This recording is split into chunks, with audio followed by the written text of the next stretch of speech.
Now, next topic, that is similarities and differences between Biot-Savart law and Coulomb's law.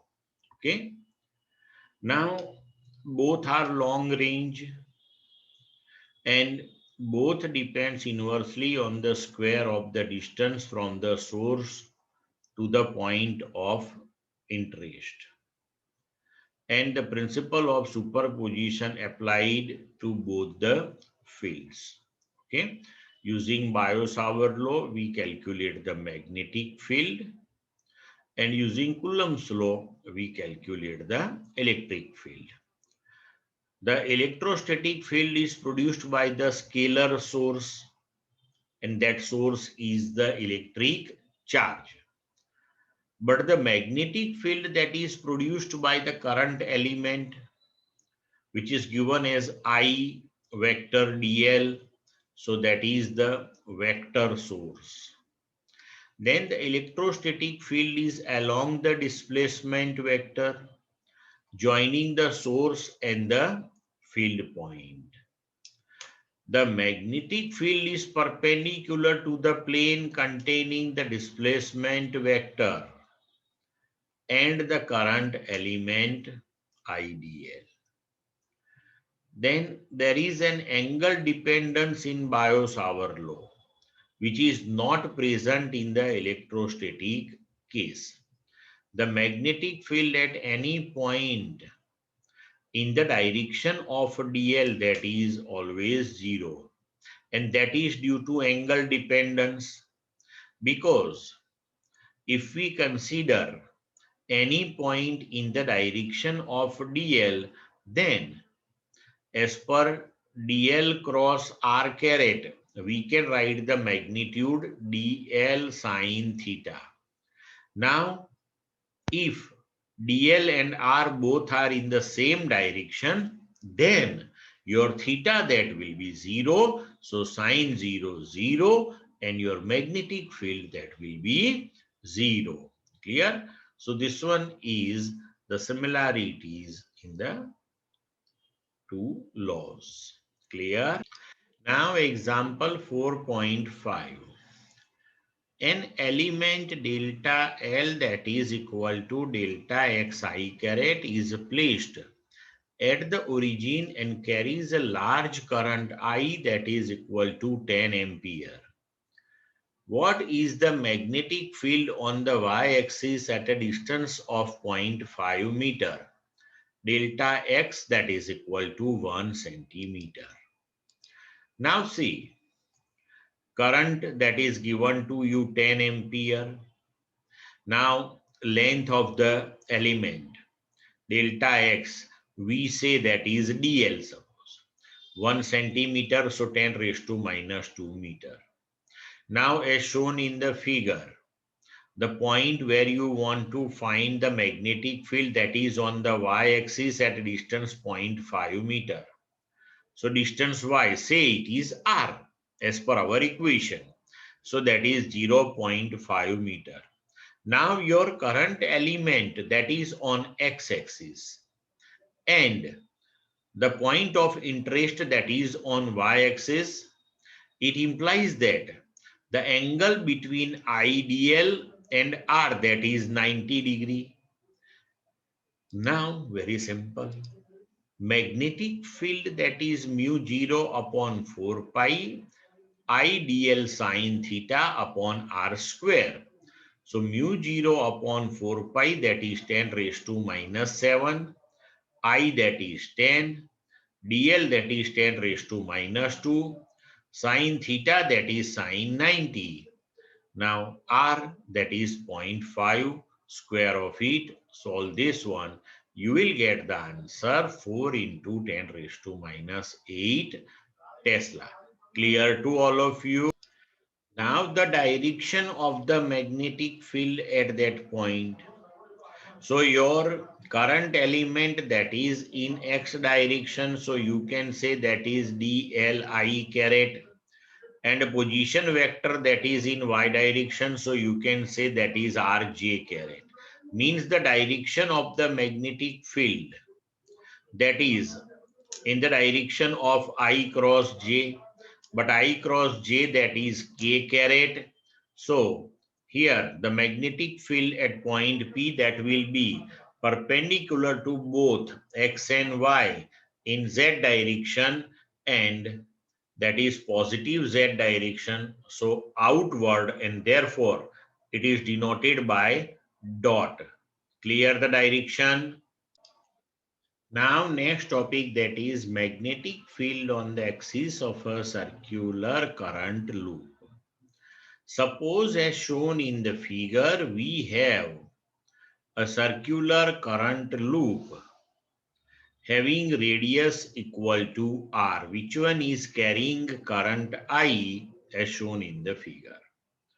Now this loop, or we can say the ring, that is placed in the vertical direction, or we can say in the vertical plane, in such a way that the axis of the ring, that is coinciding with x-axis.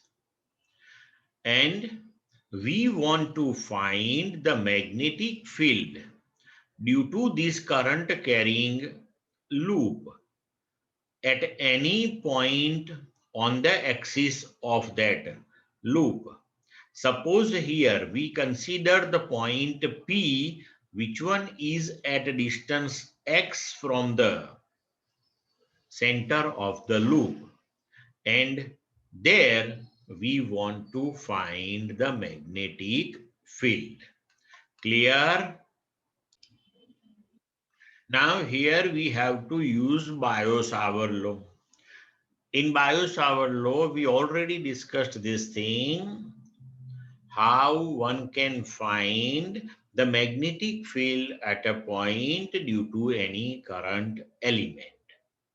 So here we have to consider infinitesimal small current element on the circumference of the ring. And if we calculate the magnetic field at point P due to that particular current element, then after, if we consider the entire ring divided into this type of so many infinitesimal small current elements, and for each one, if we take the magnetic field at point P, and then after, if we take the summation of all those, then we will get the resultant magnetic field. So let's first take only one current element, and that is this current element IDL. Okay. And due to this one, let's calculate the magnetic field at point P.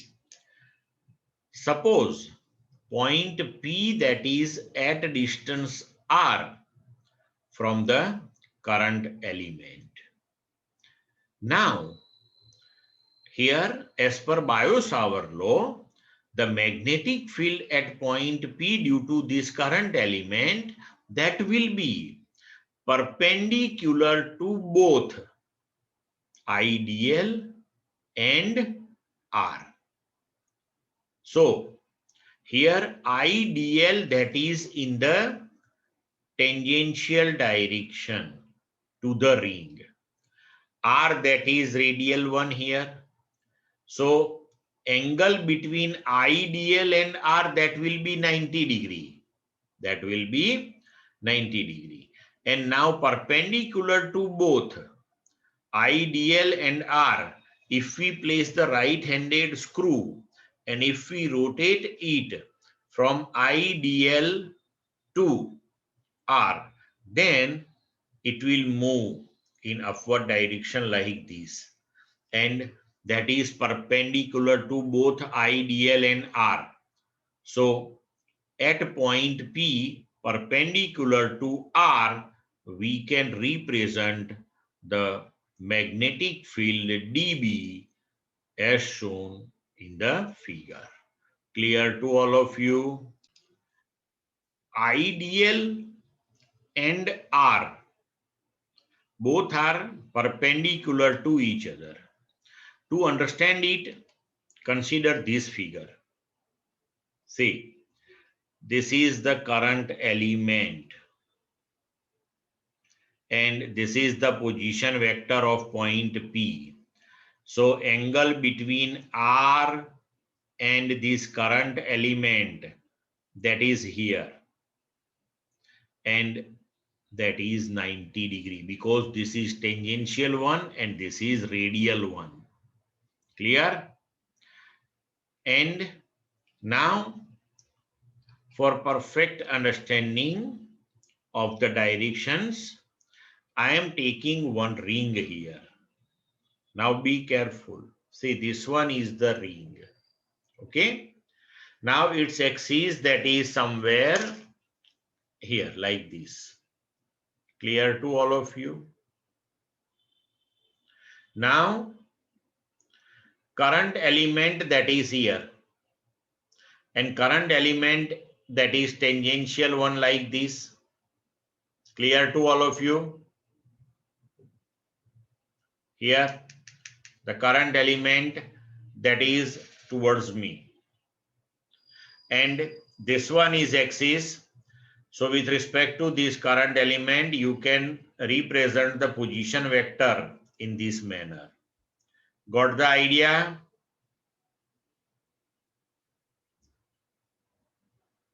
Yes, sir. Now keep this ring in your mind. Here is the current element tangentially towards me. This is the position vector. Now, to represent the direction of dB, I am removing this ring, and now I am taking the current element like this. This one is the current element that is towards me, and this is our position vector. Okay. Now perpendicular to both, if I place the right-handed screw here, clear, in this way, and then after from IDL to R, if I rotate it, so in this way, if I rotate, it will move in upward direction. But to fix the direction, we place the screw here. Actually, we want to find the magnetic field at this point. So now take this particular vector here. So at point P here, our magnetic field, that is like this. Clear to all of you? Now here, if we take the angle between the radius of the ring and the position vector of point P, that is theta, then angle made by this field vector dB with respect to x-axis, that will be also theta. So we can take two components of this magnetic field dB, one that is dB cos theta, that will be along the x-axis, another one that is dB sin theta, that will be perpendicular to x-axis. Clear to all of you? Now suppose here we consider another current element exactly diametrically opposite to the first element. This first one is represented with blue color, and exactly diametrically opposite current element is represented here with black color. Now with respect to that, P, that will be exactly at distance r from the symmetry of the figure, you can understand. And perpendicular to r, the magnetic field here, that we can represent as dB dash. Now here dB and dB dash, Magnitude wise both will be same one, and directions are as shown in the figure. Now for dB dash, if we take two components, then again we will get dB dash cos theta along x-axis, but dB dash sin theta, that will be in negative y direction, means opposite to dB sin theta, you will get dB dash sin theta. Magnitude wise dB and dB dash are same one. So dB sin theta and dB dash sin theta, both are magnitude wise same but mutually opposite. So this component will be cancelled. It implies that if we consider any current element on the ring, then its contribution in the magnetic field at point P, that will be dB cos theta. Its sine components will be cancelled. Clear to all of you? Now, from the figure, we can write here, as per Pythagoras theorem, this small r square, that is capital R square plus x square, and cos theta, that is adjacent, means capital R, upon hypotenuse, that is small r. Keep this thing in your mind. Now, the magnetic field due to the current element as per Biot-Savart law, that is given by mu 0 upon 4 pi I dl sine alpha upon r square, where alpha, that is the angle between I dl and the position vector of the point. Now see, in this particular figure, I mentioned this thing. Easily you can understand the angle between this current element and this position vector, that is somewhere here, and that is 90 degree. So here alpha, that is 90, means the magnitude of the magnetic field, that we can write mu 0 upon 4 pi I dl upon r square. But we already discussed this thing. Only cosine component will present at that particular point. Sine component of the magnetic field produced will be cancelled out. So magnetic field at a distance x by this particular current element, that is dB cos theta. So we can write mu 0 upon 4 pi I dl upon r square into cos theta. Now mu 0 upon 4 pi I dl r square, that we can replace by capital R square plus x square, and cos theta, that is capital R by small r. So we can rewrite this one as mu 0 upon 4 pi I dl upon r square plus x square as it is. R upon this small r is now replaced by capital R square plus x square raised to 1 by 2. So here in denominator, r square plus x square raised to 1 into r square plus x square raised to 1 by 2 will resultantly give you r square plus x square raised to 3 by 2. So now our equation turns to dB at x, that is equal to mu 0 upon 4 pi I r upon r square plus x square raised to 3 by 2 dl. Clear to all of you up to this one?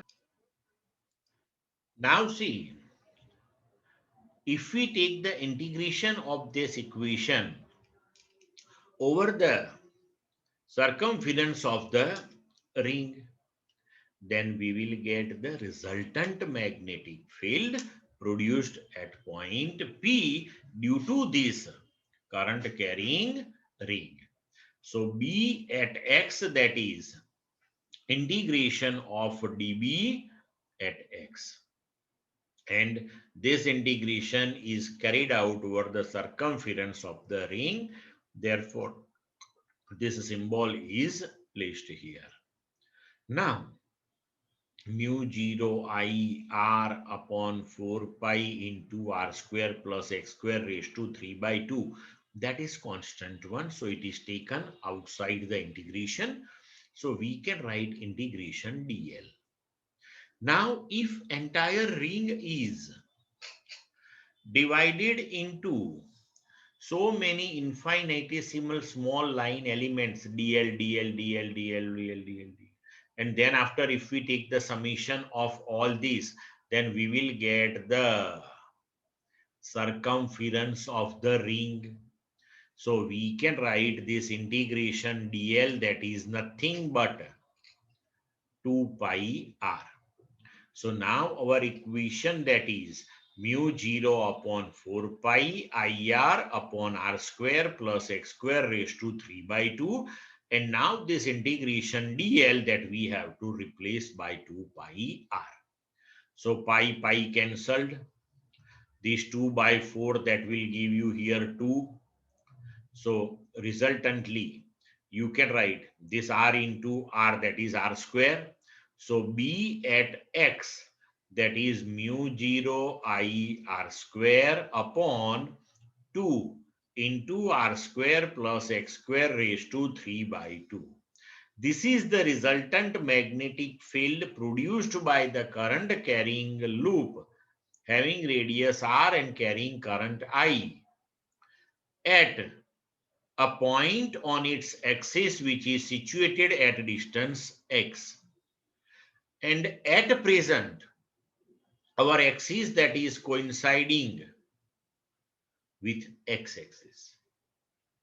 So in vector form, if you want to write this equation, then simply multiply by I caret. If the axis of the ring is coinciding with y-axis, then you have to multiply this one by j caret. So in short, you can understand this thing. The magnetic field due to that current carrying ring at any point on its axis, that will be along the axis. That will be along the axis. Now, at present, our ring, that is with only one turn. But suppose here n number of turns are given to you in the ring. Then very simple. You have to multiply this equation by n. Means your magnetic field at that point, that becomes n times. Clear to all of you? Now magnetic field at a point on the current carrying ring, axis of the current carrying ring, that is B at x equal to mu 0 I r square upon 2 into r square plus x square raised to 3 by 2. This we derived. Now suppose x is very much greater than r. Means the position of the point on the axis, that is at large distance compared to the radius of the ring. Then we can neglect this r square in the denominator. So our equation turns to mu 0 I r square upon 2. This x square raised to 3 by 2 will give you x cube. In vector form, you can write it by multiplying with unit vector in the direction of the axis. Now, if we want to find the magnetic field at the center of the loop, now at the center, we can write x equal to 0. So magnetic field at the center. So in this equation, take x equal to 0. So you will get mu 0 I r square upon 2 r cube. So magnetic field at the center of the current carrying loop will be mu 0 I upon 2R.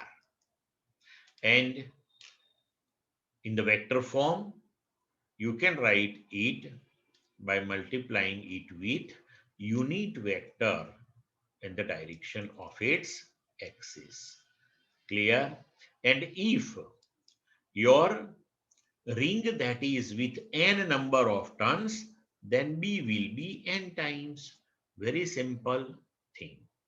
And here, say, previously we discussed this thing. If you take any current carrying straight conductor, then if it is carrying a current, then how the magnetic field lines are in the surrounding of it, that you can understand with the help of right hand rule. You have to hold your conductor in right hand in such a way that the thumb that is in the direction of the current. So the fingers as enveloping to your conductor, in that manner the magnetic field produced by it is enveloping to the conductor. Now, in case of ring, in case of ring, suppose we take the fingers in the direction of the current. Here the current is taken in this direction like this.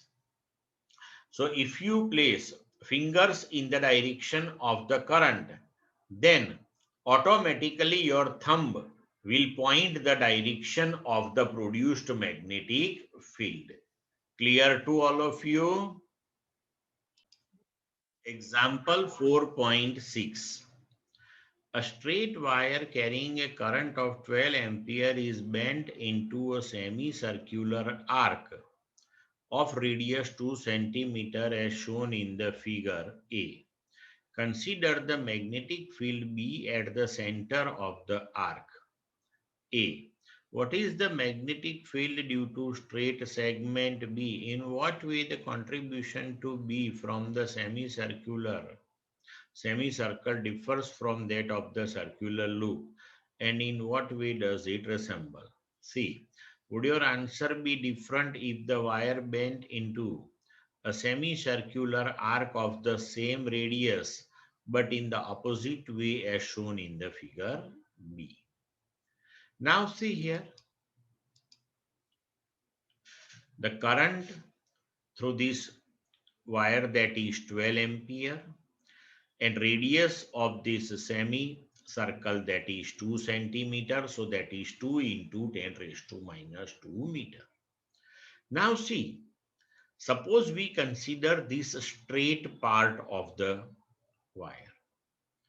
Then on the straight part, if you consider any current element IDL, and with respect to that current element, if you take the position vector for the center of semicircle, then IDL and R both will be in the same direction.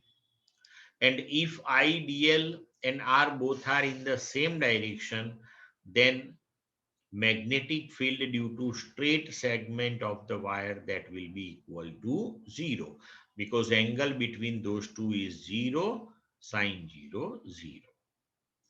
Now, magnetic field due to this semicircular part. So we already discussed this thing. Magnetic field at the center of the current carrying ring, that is mu 0 I upon 2R.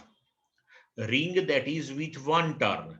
If we take semicircle, then we can say that is half turn. So multiply this by number of turns, that is half. So mu 0, that is 4 pi into 10 raised to minus 7. I 12 ampere. This 2 into 2, that is 4. And radius, that is 2 into 10 raised to minus 2. Now solve this one, you will get the answer. Now see, if the semicircle is made as shown in the figure B, If radius is the same one, then magnitude wise the magnetic field at the center of this semicircular arc, that will be the same one. But the direction that will be opposite one. Direction that will be opposite one. Clear to all of you? Example 4.7. Consider a tightly wound 100-ton coil of radius 10 centimeter carrying a current of 1 ampere. What is the magnitude of the magnetic field at the center of the coil? Now, total number of turns, that is 100.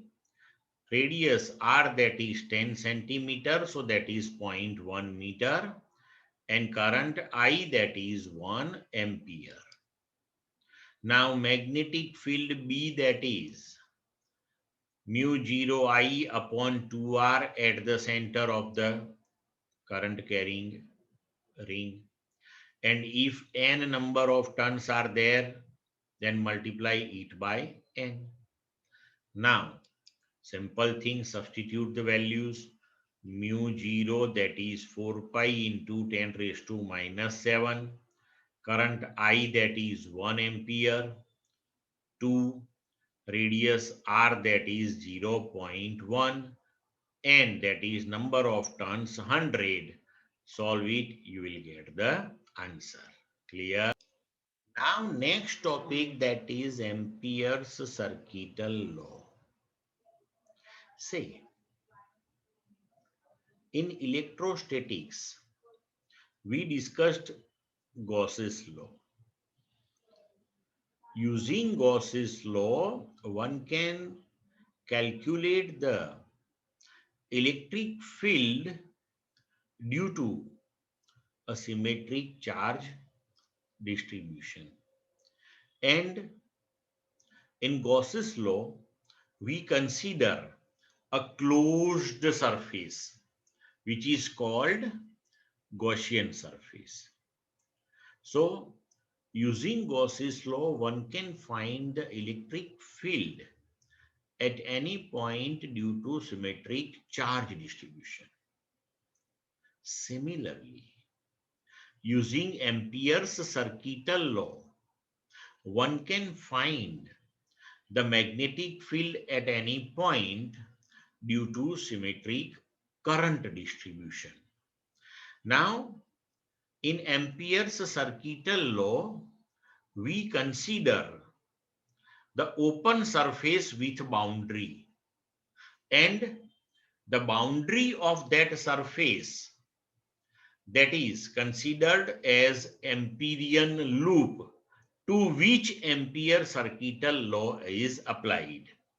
And here the currents which are passing through that particular surface, or we can say from the Amperian loop, those currents we have to take in consideration. Now see here, suppose as shown in this figure, through the surface with this boundary as shown in the figure, the currents passing are I1, I2 and I3. Now, with the help of Ampere's circuital law, you can easily calculate the magnetic field at a point due to this current distribution.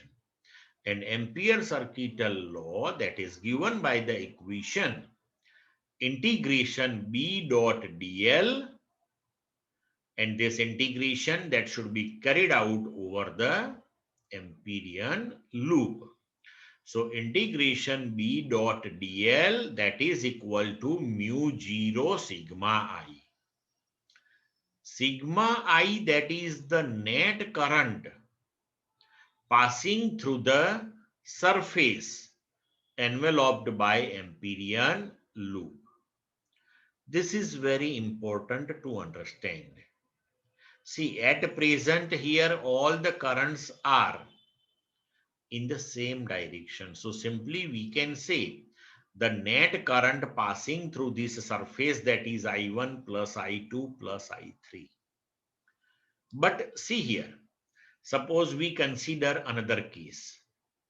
Here the open surface, that is this one, and here its boundary, that is represented in the figure. So this open surface is enclosed by this boundary in the direction shown by arrow. એટલે આ arrow મેં જે રીતે બતાવ્યા છે એ રીતે એમ્પિરિયન loop એ boundary એ સરફેસને enclose કરે છે. Now here suppose total 5 currents are there, I1, I2, I3, I4 and I5, and the directions of the currents are represented here. So first thing, you have to consider only those currents which are passing through the Amperian loop. The current which one is outside the loop, that will not be taken in consideration, exactly like Gauss's law. In Gauss's law, the charge which is inside the Gaussian surface, that we consider only. The charge outside the Gaussian surface is not taken in consideration. But then also the electric field obtained by Gauss's law, that is due to entire charge distribution, exactly like that. Here also the magnetic field obtained using Ampere's circuital law, that will be due to entire current distribution. Now, if you want to calculate the net current passing through this loop, then you have to take algebraic summation of all these currents. But which currents we have to take positive and which we have to take negative? So here, again, we have to use right hand rule. We have to place our fingers in the direction of the enveloping loop. At present, the loop enveloping the surface, that is in anti-clockwise direction. See the arrows represented here in anti-clockwise direction. So if we place the fingers in the direction of the enveloping loop, then the currents which are in the direction of the thumb, that you have to take positive, and opposite currents that you have to take negative. Got the idea? So in our case, I1 and I2 will be positive, I3, I4 will be negative.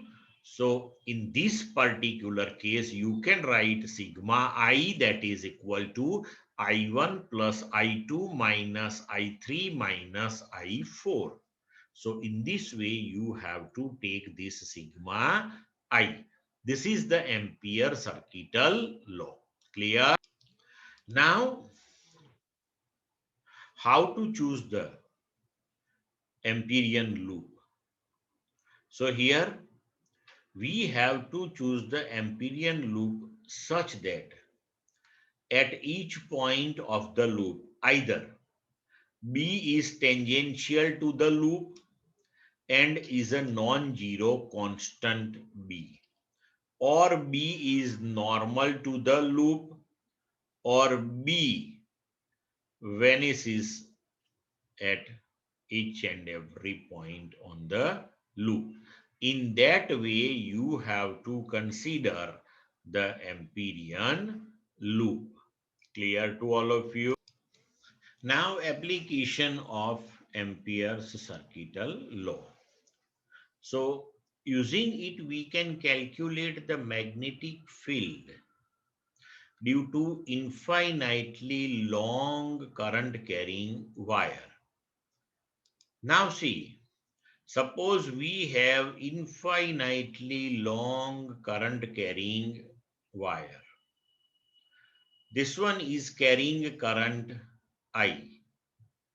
Now, at point which one is at distance R from the wire, we want to find the magnetic field. So here consider the Amperian loop having radius equal to R. So at each and every point, magnitude of magnetic field will be same one, as well as the direction of the magnetic field at any point, that will be tangential one. So here, now as per Ampere circuital law, we can write integration B dot dl, that is integration B dl cos theta, and that is equal to mu 0 sigma I. But here if we consider infinitesimal small line element on the Amperian loop, then that line element, which is a vector, and magnetic field, that is also the vector at this point, so both will be tangential one. So theta will be 0, cos 0 1, b, that is constant one, so b is taken outside the integration, so b integration dl cos 0, that is equal to mu 0 into sigma I, that is the net current passing through the Amperian loop. See, through this particular Amperian loop, the total current passing, that is I itself. So sigma I, that is I. Now, integration dl, so that will give you the circumference of the loop, that is 2 pi r. So we can write b into 2 pi r, that is equal to mu 0 I. Therefore, B equal to mu 0 I upon 2 pi r. This is the equation of the magnetic field at a perpendicular distance r from the infinitely long current carrying wire. Clear to all of you? See, this example 4.8, that is also the application of Ampere's circuital law. Figure shows a long straight wire of a circular cross section carrying steady current I. The current I is uniformly distributed across this cross section. Calculate the magnetic field in the region R less than A and R greater than A. Now see here, we can solve this example using Ampere circuital law. Now, see, this one is the current carrying conductor having radius equal to A. It is carrying current I. Here we consider this thing, this total current I flowing through this conductor is uniformly distributed over its cross-sectional area.